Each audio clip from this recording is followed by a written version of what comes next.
Students, আগের দিনকে তোমাদের সাথে আমি average speed, average velocity, acceleration, retardation আর ডিস্টেন্স ডিসপ্লেসমেন্ট এই কটা কনসেপ্ট বুঝিয়েছিলাম তোমাদের টাইম অ্যান্ড মোশন চ্যাপ্টারটা থেকে।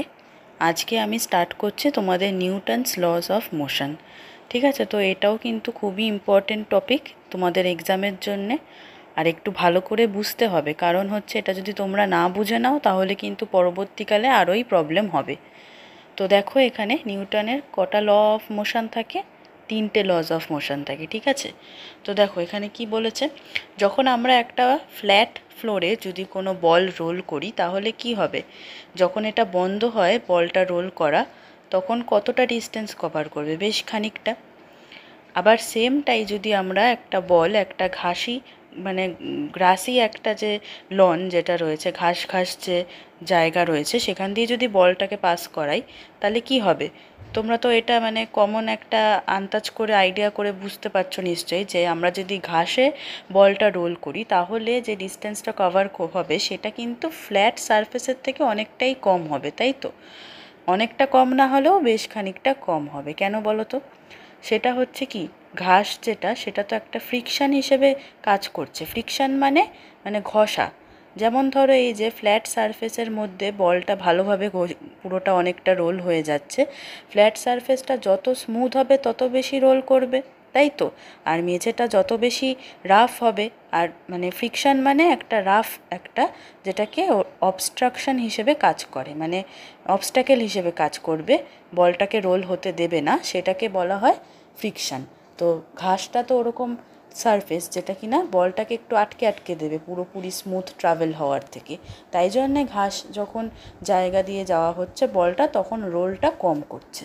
ঠিক আছে, তো এটা এখানে একটা এক্সপেরিমেন্ট ছোট করে দেখেছে।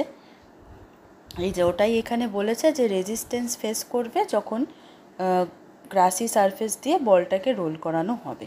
এগুলোই এখানে বলেছে, তোমরা একটু দেখে নিও লাইন বাই লাইন। আমি এটা বলছি না, না হলে আরও ভিডিওটা অনেকটাই লেন্থি হয়ে যাবে। ঠিক আছে, এবার দেখো, এই যে একটা বুক নিলাম, টেবিলের উপরে রাখলাম, সেটা যদি আমরা লেফট হ্যান্ড দিয়ে সরাই তাহলে কোন সাইডে মুভ করবে? রাইটে। আর রাইট হ্যান্ড দিয়ে যদি সরাই তাহলে বুকটা লেফটে মুভ করবে, তাই তো? এবার দেখো, আমরা যদি কি করি, দুটো হাত দিয়েই বইটাকে মাঝখানে রেখে পুশ করি দুটো অপোজিট দিকে, তাহলে কি বইটা সরবে? সরবে না। তাহলে এই যে আমরা ঠেলছি, এই পুশিং অর পুলিং, সেটাকে ঠেলতেও পারি বা পুলও করতে পারি, টানতেও পারি। এই যেটা প্রেশারটা দেওয়া হচ্ছে সেটাকেই বলা হচ্ছে কি, ফোর্স। ঠিক আছে, তাহলে মনে থাকবে। তাহলে দেখো এখানে এটাই বলেছে যে আরেকটা কথা, যদি ধরো তুমি রাইট হ্যান্ড দিয়ে যে প্রেশারটা দিচ্ছ সেটা লেফট হ্যান্ডের থেকে প্রেশারটা বেশি হয়, এটা তোমরা এখনই করে দেখো তাহলে আরও ভালো বুঝতে পারবে। যদি রাইট হ্যান্ড দিয়ে যে প্রেশারটা অ্যাপ্লাই করছো সেটা যদি লেফট হ্যান্ডের থেকে বেশি হয় তাহলে কি হবে? বুকটা বেশি লেফটে সরবে। সেম যদি লেফট হ্যান্ড দিয়ে বুকটাকে মুভ করো তাহলে রাইট হ্যান্ডের থেকে রাইট হ্যান্ডে যদি প্রেশারটা কম দাও তাহলে রাইট হ্যান্ডের দিকে মুভ করবে বুকটা। ঠিক আছে, তো এটাই দেখো এখানে বলেছেন যে আমরা যদি দুটো equal and opposite force act করি একটা বডির উপরে, কোনো জিনিসের উপরে, তাহলে নেট ফোর্সটা কত হয়ে যায়? তার 0 হয়ে যায়। বোঝাতে পারলাম? কারণ দেখো বইটা তো সরছে না, যদি দু হাত দিয়ে আমি ইকুয়াল প্রেশার দিই আর ইকুয়াল পুরোপুরি ঠেলা দিচ্ছি, তাহলে কি হবে? তাহলে কি বুকটা নড়বে জায়গা থেকে? নড়বে না। তো এটাকে বলা হচ্ছে দুটো যদি ইকুয়াল সেম মাপের মানের আর যদি অপোজিট ডাইরেকশানে ফোর্স দেওয়া হয় তাহলে সেটার এন্ড রেজাল্ট রেজাল্টটা কত হবে? 0 হবে, কোনোই নেট ফোর্স হবে না, রেজাল্ট ফোর্স কোনো কিছু হবে না, কোনো দিকে বইটা মুভ করবে না। তো এটুকু বোঝাতে পারলাম। তো এইটাই দেখো এবার বলছে যে এরকমভাবেই লজ অফ ফোর্স যেটা আছে, ফোর্স মোশন, তো এইটা স্যার আইজাক নিউটন আবিষ্কার করেছিলেন। তো এরকম 3টে লজ অফ মোশন হয়। তো এখন দেখো স্যার আইজাক নিউটনকে নিয়ে একটুখানি বলেছে, ছোট্ট করে সামারি, এটা তোমরা একটু পড়ে নিও যে উনি কত রকম লজ অফ মোশন এক্সপেরিমেন্ট করেছিলেন সোলার স্পেকট্রাম দিয়ে, বাইনোমিয়াল থিওরেম, ম্যাথসের এটা হয়। ঠিক আছে, আর ক্যালকুলাস ও ম্যাথসের এগুলো উনি সব আবিষ্কার করেছিলেন। আর ওনার ফেমাস বুকের একটা নাম হচ্ছে প্রিন্সিপিয়া। তো চলো এবার মেন যেটা ওটা বোঝানো যাক, concept of Newton's first law of motion. তো দেখো কি বলেছে, যে যদি কোনো এক্সটার্নাল ফোর্স অ্যাক্ট না করে বডির উপরে, তার মানে আমি বাইরে থেকে কোনো ফোর্স দিচ্ছি না বডিটার উপরে। ফোর্স মানে যে কোনো রকমের তোমরা ধরে নিতে পারো মানে প্রেশার টাইপের, মানে জোর যেটা খাটানো। তো then body at rest will remain at rest forever. যদি কোনো রকম বাইরে থেকে ফোর্স না দিই, তাহলে যেটা ধরো এই যে আমরা যদি আজকে বইয়ের উপরে একটা টেবিলের উপরে যদি একটা বই রেখে দিই, তাহলে কি হবে, যদি সেটাতে আমি বাইরে থেকে কোনো ফোর্স না দিই, মানে আমি যদি হাত দিয়ে বইটাকে না সরাই, তাহলে কি বইটা টেবিলের উপর থেকে সরবে না। আবার ধরো এই যে বল আমি একটা রোল করিয়ে দিলাম এমন একটা সারফেসে যেটা কিনা খুবই স্মুথ, মানে যার মধ্যে কোনো ফ্রিকশানই নেই। তা বা ধরো এই যে সাইকেল আমি এমন জোরে পেডেল করলাম যে চলতে থাকছে, তো চলতেই থাকছে। তো সেটাকে যদি আমি বাইরে থেকে প্রেশার মানে ফোর্স না অ্যাপ্লাই করি এক্সটার্নাল, মানে আমি যদি ব্রেক না কষি বা যদি আমি বলটাকে গিয়ে না আটকাই, বাইরে থেকে কোনো এক্সটার্নাল যদি ফোর্স না দিই, তাহলে বলটা তাহলে সবসময় গড়াতে থাকবে আর সাইকেলটাও চলতেই থাকবে। কোন দিকে চলবে? উইথ কনস্ট্যান্ট স্পিডে চলবে, যেদিকে চলছিল মানে সেম ডাইরেকশানেই চলবে। তাহলে এখান থেকে দেখো বুঝতে পারলাম, যদি কোনো বডি মানে কোনো বস্তু যদি রেস্টে মানে একদমই রেস্টে রয়েছে, তাহলে সেখানে যদি আমরা বাইরে থেকে কোনো ফোর্স অ্যাপ্লাই না করি, তাহলে সেটা তার স্থান বা কোনো রকম কিছু পরিবর্তন করবে না, ঠিক আছে? ডাইরেকশানও পরিবর্তন করবে না, স্থানও পরিবর্তন করবে না, মানে মানও চেঞ্জ হবে না আর ডাইরেকশানও চেঞ্জ হবে না। কিন্তু সেটাই যদি কি করি না, ওই একটা মুভিং বডিকে যদি, যেটা সবসময় চলতে থাকছে, তো এরকম বডিকে যদি আমরা না আটকাই, তাহলে সেটাও চলতে থাকবে কোন দিকে, যেদিকে চলছিল, আর কত স্পিডে, কনস্ট্যান্ট স্পিডে। তাহলে এই যে তোমাদের রেড ইঙ্কে যেটা রয়েছে, এটা কিন্তু খুব ভালো করে পড়তে হবে, ঠিক আছে? এটাই তোমাদের definition of Newton's first law of motion. তাহলে দেখো এখানে আরেকটা এবার বলেছে কি, ইনার্শিয়া অফ দ্য বডি। তাহলে ইনার্শিয়া অফ দ্য বডি মানে কি, the tendency of a body to remain at rest or in uniform motion is known as inertia of the body. মানে একটা বডি যেটা রেস্টে আছে রেস্টেই থাকবে, আর যেটা চলতে থাকছে একই ইউনিফর্ম মোশন, মানে একটা যেটা চলছে, মোশন মানে চলছে, ঠিক আছে, চলনসই কোনো বস্তু, সেটা ইউনিফর্ম মানে কনস্ট্যান্ট স্পিডে যাচ্ছে সেম ডাইরেকশানে, সেটাও চলতেই থাকবে যদি কোনো বাইরে থেকে ফোর্স না অ্যাপ্লাই করা হয় এক্সটার্নাল। তো সেটাকেই বলা হচ্ছে সেই বডিটার inertia. The tendency of a body to keep itself at rest forever is known as inertia of rest. তাহলে যে বডিটা রেস্টে রয়েছে সব সময়ের জন্যে, তাহলে সেটাকে বলা হচ্ছে কি, ইনার্শিয়া অফ রেস্ট। আবার সেমভাবেই যে বডিটা চলছে আর চলতে থাকবে, তো চলতেই থাকবে, তাহলে সেটাকে বলা হচ্ছে কি, ইনার্শিয়া অফ মোশন, যেহেতু চলছে। তাহলে দেখো, তাহলে আমরা কি বুঝতে পারি যে হোয়াট ইজ ফোর্স না, what we apply to change the state of inertia is called force. মানে আমরা যে অ্যাপ্লাই করছি যেটা কিনা কি করতে, স্টেট অফ ইনার্শিয়া, মানে যদি রেস্টে থাকে রেস্ট থেকে চেঞ্জ করে মোশানে আনছি, আর মোশানে যদি থাকে মোশন থেকে চেঞ্জ করে রেস্টে আনছি, তো এটাকেই বলা হচ্ছে কি, ফোর্স। তাহলে দেখো এবার এখান থেকে তোমাদের আরও 3টে কোয়েশ্চেন আসতে পারে, যে what is inertia of rest, what is inertia of motion, আর হচ্ছে হোয়াট ইজ ফোর্স। এটা আমি ব্র্যাকেট করে দিয়েছি। তোমাদের আমি লাস্টে কী কী ইম্পর্টেন্ট কোয়েশ্চেন অ্যান্সার হয় সেটাও আমি আপলোড করে দেওয়ার চেষ্টা করব এই চ্যাপ্টার থেকে। এবার দেখো আসছে খুবই ইম্পর্টেন্ট, এখান থেকেও তোমাদের আসতে পারে গিভ রিজন, মানে কেন এটা হচ্ছে, এটা আসতে পারে, কারণটা দেখাতে বলতে পারে। এটা ভালো করে বুঝে নাও, তাহলে লিখতে কোনোই প্রবলেম হবে না। তাহলে দেখো কি বলেছে, inertia in our everyday life. এবার আমরা রোজকার যে যাবজ্জীবনে কী করে বুঝতে পারবো ইনার্শিয়ার ব্যাপারে।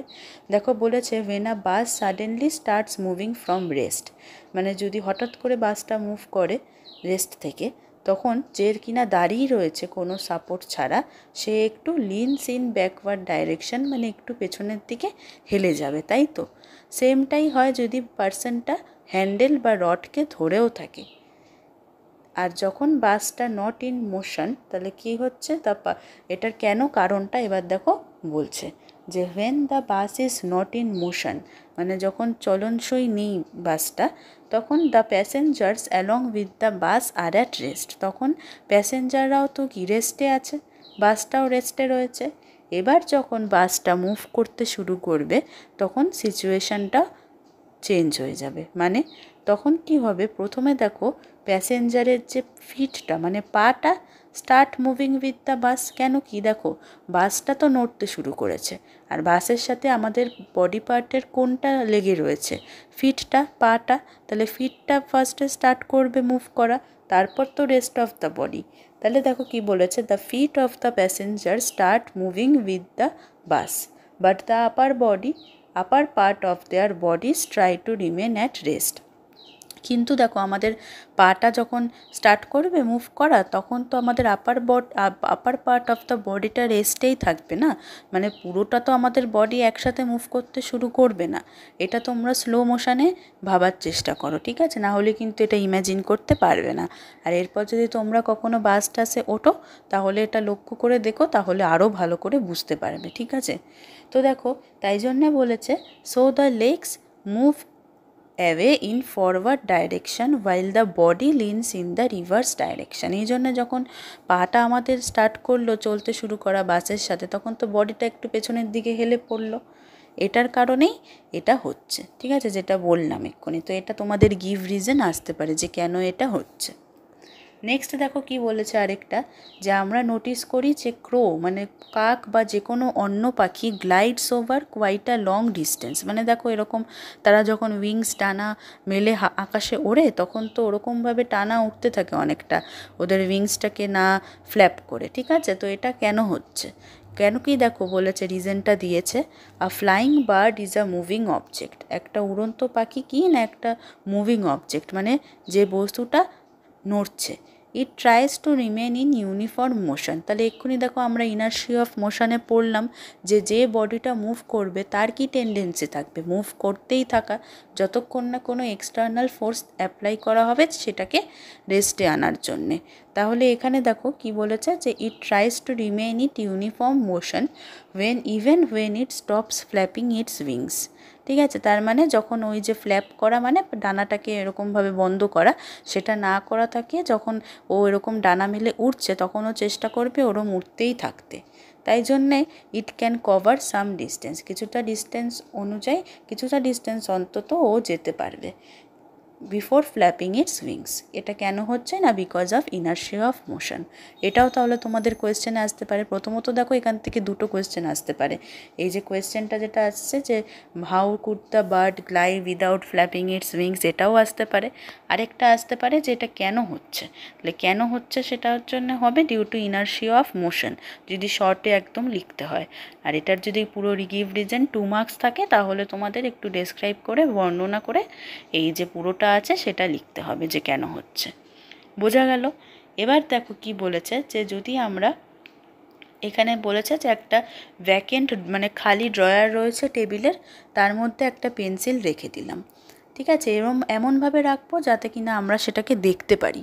এবার বলেছে বন্ধ করতে ড্রয়ারটাকে ফোর্সফুলি, জোরে, তারপর আবার খুলতে বলেছে।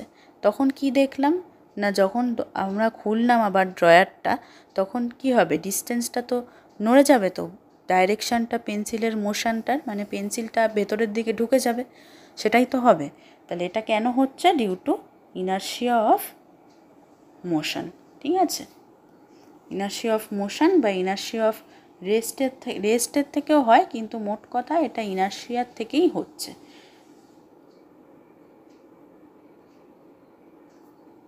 নেক্সট দেখো এই যে বলেছে যদি তোমরা একটা পেন্সিল বক্স রাখো, তার নিচে যদি একটা পেপার রাখো, সেটাকে চট করে যদি সরিয়ে নাও তাহলে পেপারটাই শুধু চলে আসবে তোমাদের হাতে, পেন্সিল বক্সের জায়গাতেই থেকে যাবে।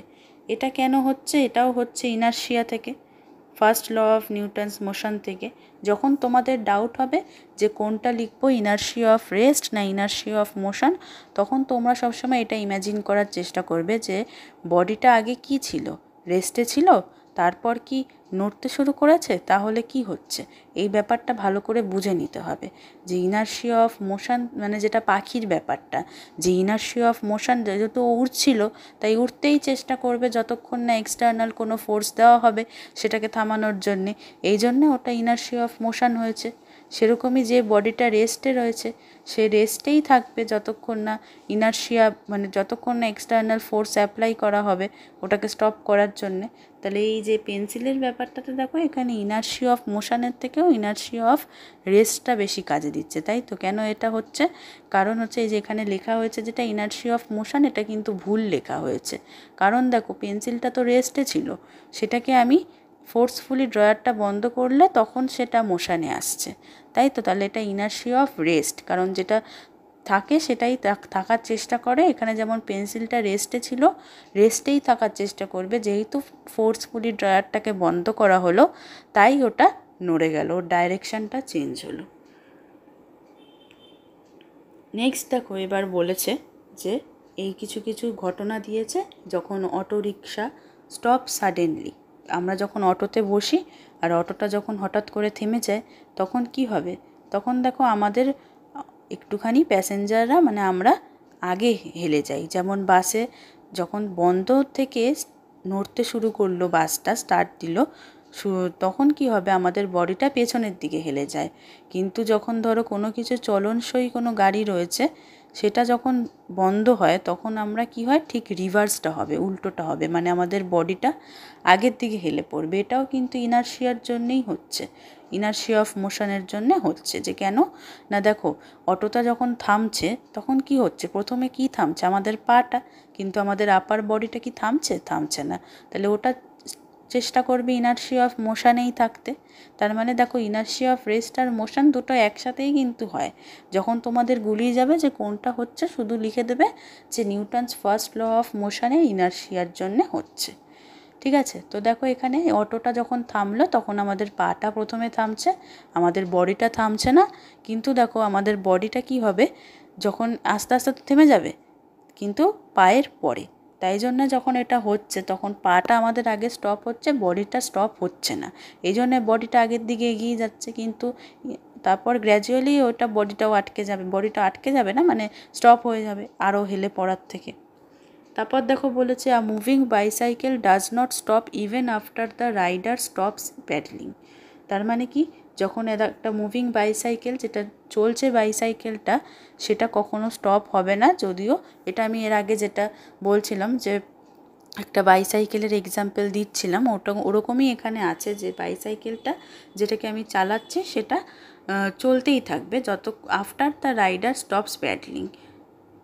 মানে আমি যদি প্যাডলিংটা বন্ধও করে দিই তাহলেও সাইকেলটা চলতে থাকবে। এটা কিসের জন্য? ইনার্শিয়া অফ মোশনের জন্য হচ্ছে।